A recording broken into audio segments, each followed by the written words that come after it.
deuxième tome. Mémoire d'Outre-vie n'est pas Maupassant qui veut, ou presque, se calme, puisque quelque part Maupassant a attendu de mourir pour dire du mal des uns et des autres, et toutes ses pensées. Et vous, vous le dites vivant. Vous n'êtes pas pamphlétaire, ou presque. Ouais, c'est pour ça que Chateaubriand avait écrit les Mémoires d'Outre-tombe, donc c'était après sa mort.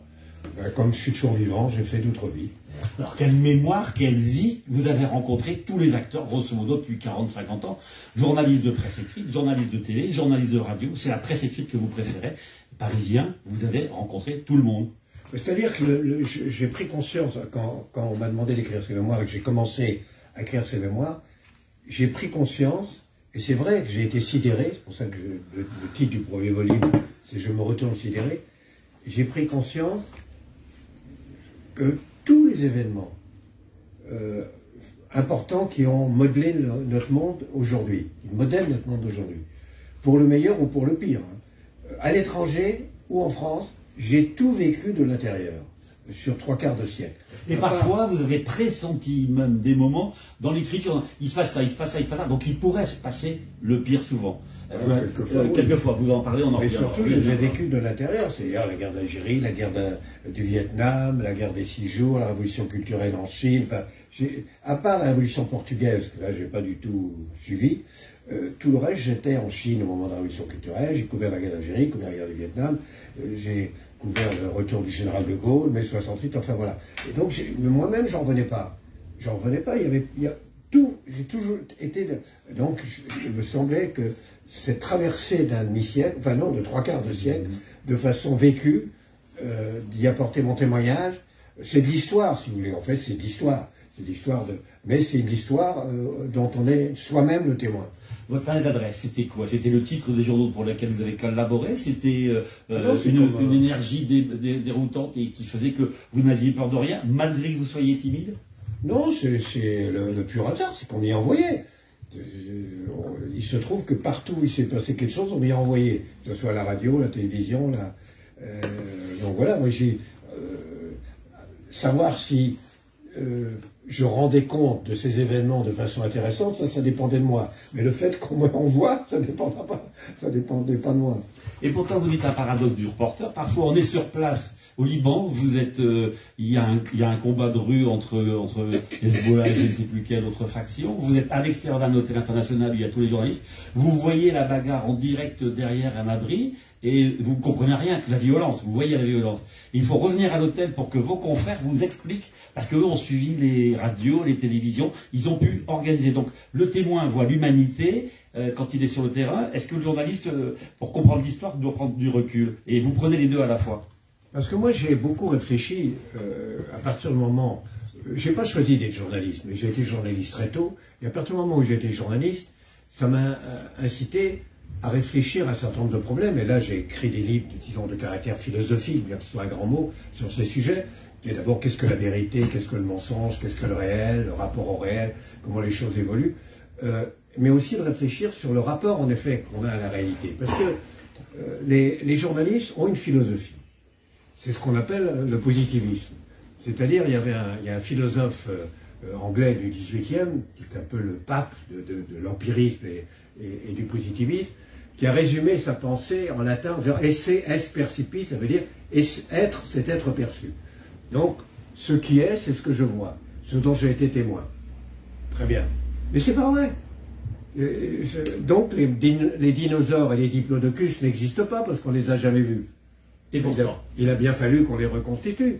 L'Amérique n'existait pas avant que Christophe Colomb y aille. Ben si, elle existait déjà, bien qu'on n'en voyait pas. Mais surtout, quand vous regardez le soleil, il se lève, il va au zénith, il se couche. Donc c'est le soleil qui tourne autour de la Terre. C'est ce que tout le monde voit. C'est pas vrai, c'est l'inverse. On ne le voit pas. Les atomes, on ne les voit pas. Donc en vérité, toute la science, toute la géographie montre que cette idée que n'est que ce que je perçois, ce que je ressens, est tout à fait faux. Mais les journalistes continuent à avoir cette idée-là. J'y suis, donc je sais. Ben non, vous tu y es. Et d'ailleurs, si c'était si simple, quand tu as 12 journalistes sur le même événement, ils devraient dire la même chose. Or, ils disent pas la même chose. Et pourquoi ils disent pas la même chose? Parce qu'il y en a un, il est pour un journal de gauche, l'autre pour un journal de droite. Là, il est catholique, l'autre, il est protestant. C'est-à-dire que ce qu'il voit, ce qu'il capte, passe à travers une espèce de crible qui est façonné par son histoire, sa religion, son engagement, son métier, ce que ses parents lui ont appris, ses échecs, ses réussites. Et en vérité, le réel, il le capte à travers tout ça. C'est pas un réel qui s'inscrit de façon mécanique, comme pour une caméra de cinéma, dans sa tête. Donc, en fait, d'où ils sont 12 à regarder la même chose et disent pas du tout la même chose. Regardez l'histoire du Stade de France. Vous avez ceux, ils n'ont vu qu'un truc, c'est la police la répression exagérée, outrancière de la police. Il y en a d'autres qui n'ont vu que les Anglais qui sont arrivés en masse et qui ont triché. Il y en a d'autres qui ont vu que les jeunes des quartiers qui ont pillé, etc. Il y en a d'autres qui ont vu que le RER en grève. Enfin, chacun a vu, et pourtant ils ont vu la même chose, soi-disant. Et donc il faut que quelqu'un fasse un peu la synthèse de tout ça.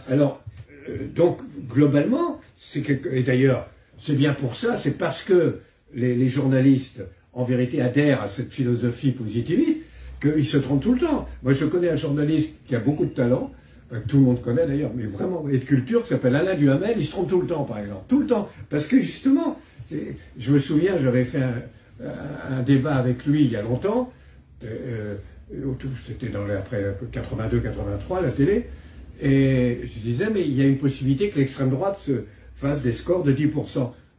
Mais à l'époque, elle était à 1%. Et il disait, ah mais non, regardez, elle est à 1%, elle restera à 1%. L'idée de projeter, pour des raisons sociologiques et culturelles, le fait que l'extrême droite allait se développer, c'était impensable pour lui. Vous avez des mots de tendance. C'est quoi? Ça se passe au Monde, ça se passe à Libération, ça se passe à France Inter? Ah non, ça se passe où? Ça se passe dans des salons et lesquels? Dans des restos à Paris? Ça se passe à la Sofresse? Non, mais aujourd'hui, il n'y a pas il y a des tendances à dire tous la même chose au même moment. Et il y a eu, je prends un exemple, parce qu'à l'époque je dirigeais Marianne, et la malle qu'on a eue, c'est d'ailleurs le thème de mon deuxième tome. Regardez, quand on s'est opposé à l'intervention en Libye, en disant ça va être calamiteux, les conséquences vont être calamiteuses. Sarkozy, là. Sarkozy et les socialistes qui avaient voté pour. C'est donc la gauche et la droite. D'abord, on ne pouvait pas. Moi, j'ai téléphoné à des radios, des télés, je dis, mais vous n'interviewez que des gens qui sont pour. Vous ne pouvez pas peut-être nous permettre de dire pourquoi on est contre? Ah non, on ne peut pas. On ne pouvait pas. Les gens ne le croient pas quand on leur dit ça. Non, on ne pouvait pas. Donc là, il y avait une pensée unique terrible. Enfin, on devait être pour. Et je pourrais prendre d'autres exemples. Je me souviens d'un débat à RTL il y avait une délocalisation importante. Où je leur dis, mais la délocalisation... C'est pas la désindustrialisation. C'est la désindustrialisation. 10 ans avant. Hein. 10 ans avant. Et maintenant, on va être obligé de tout importer ce qu'on produisait nous-mêmes. Enfin bref, tout ce qu'on dit maintenant, tout le monde dit, mais j'avais tout le monde contre moi. Mais c'est ringard ce que vous dites, vous n'avez rien compris à la modernité du capitalisme. Tous, ils ont oublié qu'ils disaient ça. Et quand il y a eu le référendum sur la Constitution européenne, j'ai voté oui. Ah, les Français ont voté non. Les oui-wistes, vous étiez dans le camp des oui-wistes. J'étais dans le camp des oui-oui. Les Français votent non. Et finalement, on décide, sans les consulter, d'appliquer la Constitution qu'ils ont refusée. Et bien que j'ai voté oui, je dis, c'est pas possible. Et le journal, on a dit, mais c'est un déni de démocratie. Montez les seuls à dire ça. Ben, résultat, regardez aujourd'hui, le nombre de gens qui vous disent à quoi ça sert de voter, c'est quoi la démocratie, on vote dans un sens, on ne tient pas compte de notre vote. Le nombre de choses, en effet, qu'on a pu dire. Moi, j'étais même sidéré, là encore, en l'écrivant. Il nous est arrivé de nous tromper, je le dis d'ailleurs. On a même fait peut-être une des plus grandes erreurs journalistiques qu'on ait jamais fait. C'est nous qui l'avons fait. Donc vous voyez, je ne triche pas. Mais le nombre de choses où on a eu raison, et on en prit plein la gueule pour on a eu raison, et maintenant les mecs, on a l'impression que c'est eux qui l'ont dit. Alors, vous ne voulez pas être journaliste, c'est des comment? Parce que j'ai pas vu le tome 1. Attendez, je voudrais ajouter un truc, parce on y reviendra. En revanche, il n'y a pas de pensée unique aujourd'hui. Aujourd'hui, c'est un autre problème. C'est que c'est l'emprise de la radicalité sur tous les médias. Radicalité de droite sur les journaux de droite, radicalité de gauche sur les journaux de gauche. Or, si on veut sortir de cette situation actuelle, il va falloir que renaisse une vraie droite républicaine, humaniste, ouverte, libérale, et surtout, il va falloir que renaisse une vraie opposition républicaine, laïque, sociale, qu'on appelle ça la gauche ou pas, c'est absolument nécessaire. Mais simplement, c'est très difficile, dans la mesure où il n'y a plus un seul journal qui défend une vraie droite républicaine. Ils sont tous zémorisés, quasiment toute la presse de droite est zémorisée, et qu'il n'y a plus vraiment une presse de gauche qui défend une gauche réformiste, ouverte, laïque, etc. Ils sont tous mélanchonisés. Donc le problème aujourd'hui, c'est ça. Moi, un mec comme moi, par exemple, enfin, je peux quand même un peu, mais j'ai fait 3 tribunes, écoutez bien, 3 tribunes dans le monde, pour leur dire arrêtez vos conneries. Vous allez avoir une extrême droite à 33%. Ah non, on ne peut pas passer ça chez nous. 3 fois j'ai envoyé une tribune libre au Figaro, en disant arrêtez vos surenchères. Vous allez d'abord vous tuer vous-même, vous allez vous suicider, on va retrouver une droite aussi comme le parti dégringolé comme le parti communiste, et c'est l'extrême droite, vous faites le jeu d'extrême droite. Ah non, on ne peut pas passer ça chez nous. 3 fois. C'est la réalité, ça. On ne peut pas. Je n'ai jamais connu à ce point. Même quand j'ai créé l'événement du jeudi, où j'ai créé en réaction à cette difficulté de s'exprimer, je n'ai pas connu ça. Alors je voudrais dire, vous ne vouliez pas être journaliste, vous n'êtes pas philosophe, mais vous le faites semblant. Enfin, comment ça s'est passé, le journalisme par quel circuit, par quel... Parce que moi j'étais prof. Vous savez, il m'est arrivé d'être courageux dans ma vie, mais là j'étais extrêmement lâche. J'étais journaliste par pure lâcheté. J'étais prof, c'était très difficile, très dur, j'étais très jeune. Et quand j'ai eu une opportunité de rentrer dans un journal, bien que ce n'était pas ma vocation, j'en ai profité, je me suis retrouvé là. À un moment donné, vous dites, je vais créer mon journal, c'est l'événement du jeudi. Avant, il y a eu les nouvelles littéraires que vous avez repris, que vous avez réorienté, et il y a une deuxième expérience, Marianne. Ces 2 journaux, voire ces 3 journaux, ça a toujours été regardé avec suspicion. La capitalisation a été difficile. L'événement de jeudi, ça a fait l'événement parce que vous avez demandé des souscripteurs, 250 000 je crois. Vous avez inventé quelque chose. L'événement du jeudi, je raconte la création, avouez que c'est dingue. Mais pourquoi j'ai fait ça? Parce que j'avais quand même un précédent. C'est que Philippe Tesson m'avait demandé de prendre la tête d'un journal qu'il venait de racheter, c'était Les Nouvelles Littéraires. Pour moi, Les Nouvelles Littéraires, c'était mythique. C'était un grand journal littéraire, culturel, etc. Donc j'accepte. Et quand j'y arrive, j'avais dit oui. Je regarde les ventes et je m'aperçois que les ventes, la diffusion totale était de 1500 exemplaires. 1500 exemplaires. J'étais absolument effondré. Et donc je réunis la rédaction. Et la rédaction, c'est des cultureux au sens presque caricatural du terme. Celui qui faisait le théâtre faisait que le théâtre d'avant-garde. Celui qui faisait la littérature, si ça se vendait à plus de 2000 exemplaires, il n'en parlait plus. Enfin, vous voyez, et je leur dis, écoutez, c'est pas possible. Et dit, on va faire. D'abord, vous allez parler de tous les théâtres, même le populaire, même le théâtre de boulevard. Vous sortez de vos enfermements, mais surtout, vous avez des grands journaux. À l'époque, c'est des grands journaux, l'Express, l'Observateur, Le Point, qui parlent de tout, parlent de l'actualité politique étrangère, et ils ouvrent sur la culture. Eh bien, nous allons faire l'inverse. Nous sommes un journal culturel, et à partir de la culture, nous allons nous ouvrir sur tout. La politique étrangère, etc. Au début, il fallait que... je l'ai fait. Et du coup, je sais pas, je me souviens, le type que vous connaissez peut-être d'ailleurs, parce qu'on entend la radio, qui est Alain Duhaut, qui faisait l'opéra. J'ai dit, c'était les élections, tu vas suivre Balladur, et si tu veux, tu vas faire une critique de Balladur en fonction de ses... Comment il est dans les aigus, comment il est dans les graves, comme si c'était une critique d'opéra. Il y en a un autre qui a eu le prix Goncourt après, que j'envoie sur Chirac, enfin, il y en a que j'envoie en Pologne au moment de Solidarność, bref. Et on passe à 75 000 exemplaires. 1500 à 75 000 exemplaires. Dont moi. Si je n'avais pas eu cette expérience, j'aurais jamais osé ce truc de fou, qui est alors que j'ai pas d'argent, que je connais aucun banquier et que je connais aucun industriel riche, de dire je vais faire un journal de grande diffusion. Jamais j'aurais eu cette idée folle, mais bon. C'est dans la Nouvelle Littéraire qu'Odile Grand faisait un billet de 20 000 sublime. C'était déjà les Nouvelles Littéraires? Les Nouvelles Littéraires, et m'a suivi ensuite.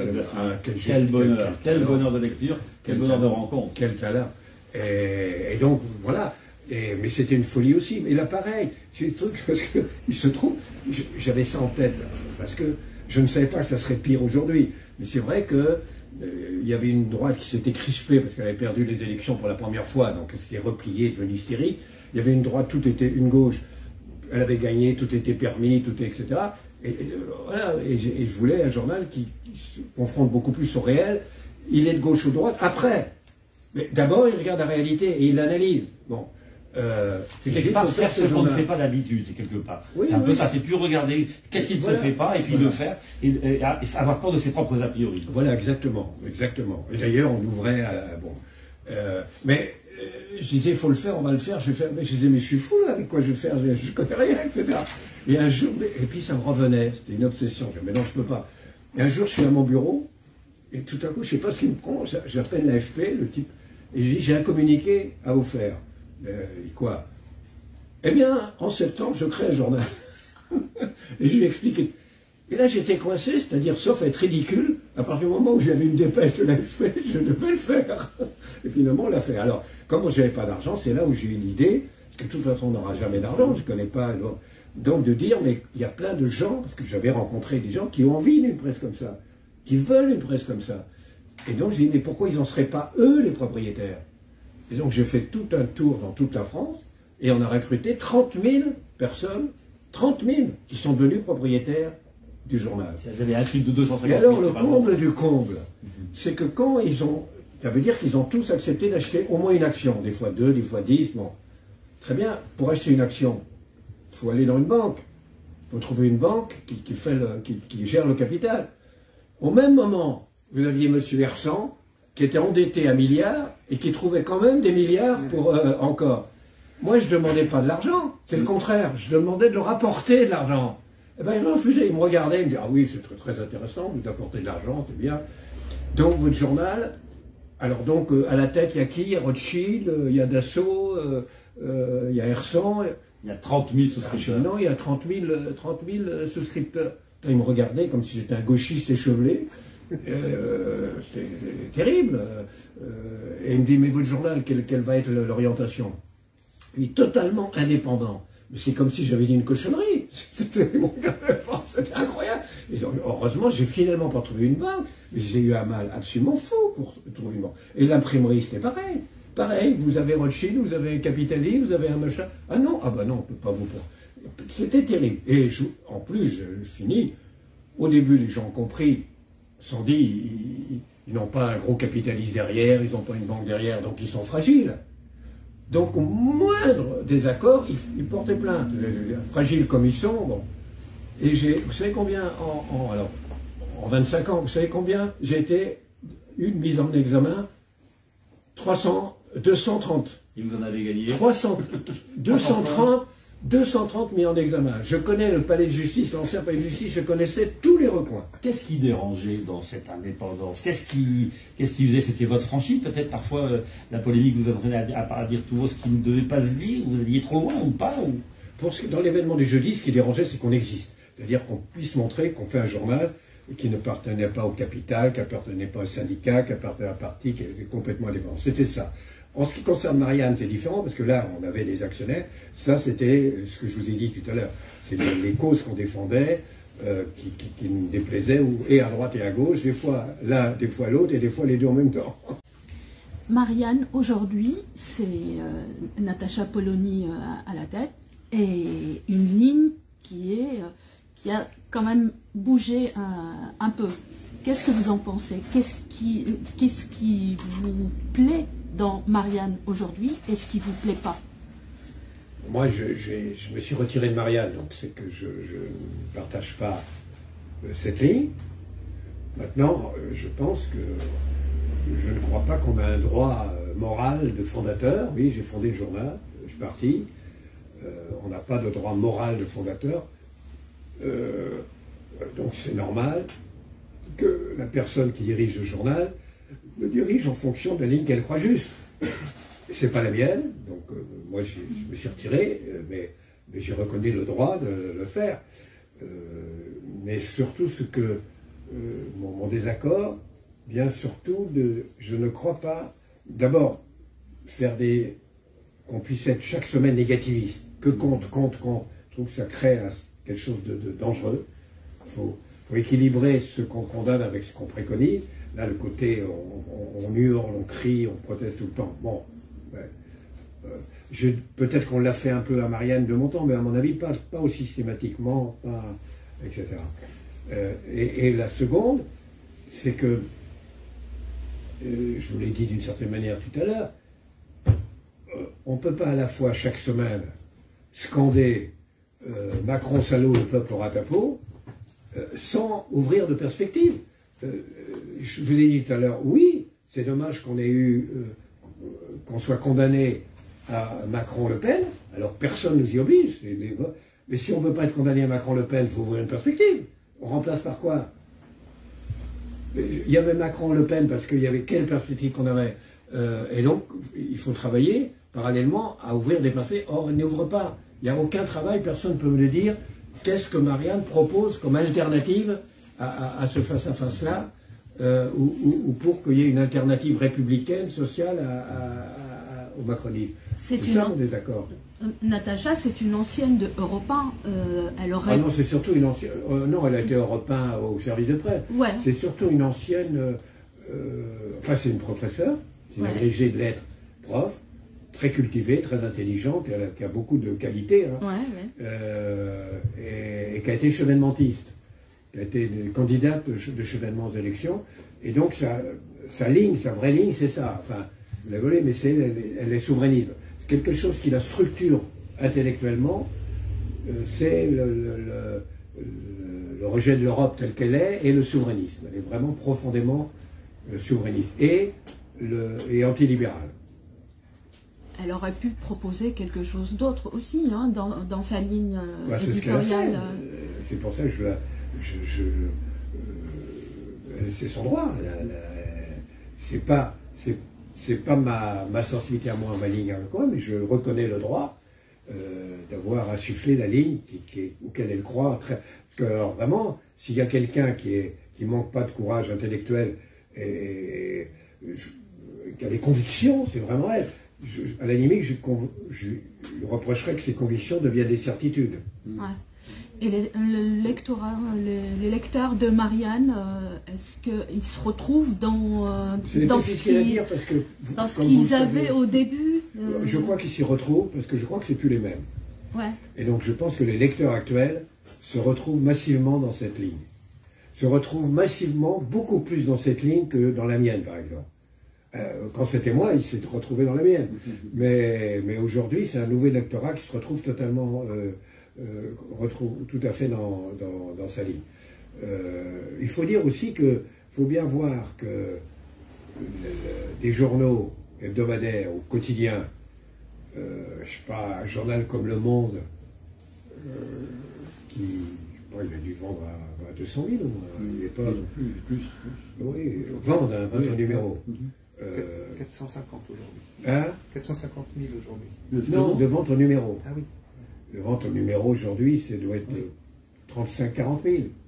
40 000 maximum. Le Figaro, c'est 35 000. L'Express, c'est 15 000. L'Express a vendu 300 000, 400 000. Aujourd'hui, c'est 15 000. L'Observateur, c'est 22 000. En gros, je vous dis ça comme ça. Ouais, Le Point, ça doit être pas loin de 40 000, mais c'est... Et Marianne n'est pas loin, doit être à 38 000. Mais moi, quand je suis parti de mais c'est pas parce que c'est pas bon, c'est parce qu'il y a eu une révolution. Et moi, quand j'ai quitté Marianne, la vente moyenne de l'année était 175 000. Ah oui. Donc voilà, donc de toute façon, il y a eu une révolution dans la presse que vous connaissez, et qui fait que ça a totalement changé. Alors en revanche, Le Monde par exemple a gagné beaucoup. Le Monde et le Figaro sont très puissants sur Internet, très puissants. Aujourd'hui, vous avez un bouquin en tête ou bien déjà Non, moi le bouquin que je vais faire beaucoup plus court les 10 dernières années, de même moi, mais surtout pour une raison de ce dont on a parlé, qui est, quand même, il faut bien voir, je le répète, des extrêmes droites à 34%, une droite qui disparaît, c'est la droite qui domine la vie française depuis 50 ans qui disparaît, une social-démocratie socialiste qui n'existe plus et qui se vend à Mélenchon. Jamais on n'aurait imaginé un tel bouleversement. Et donc, le thème, c'est comment on en est arrivé là, par rapport en racontant tout ce que les efforts que j'ai faits, mes tentations pour essayer de m'exprimer là-dessus, enfin, etc. Vous alliez repérer en amont et comment les racines... Mais comment on en est arrivé là? Il y a une chance qu'elle revienne, la droite? Ou la gauche même. Moi, je crois que... Est-ce qu'il y a une chance? Je ne vois pas... Par exemple, la droite, je suis convaincu que c'est Éric Ciotti qui va prendre la tête de LR. C'est foutu. Pour eux. Xavier Bertrand, il est actif en ce moment. Hein. Ouais, mais moi je pense que s'ils demandent l'avis des adhérents, les adhérents, ça c'est plutôt aujourd'hui ce qu'il en reste, c'est la tendance Ciotti. Donc je pense qu'il ira plutôt dans ce sens-là. Donc c'est mort.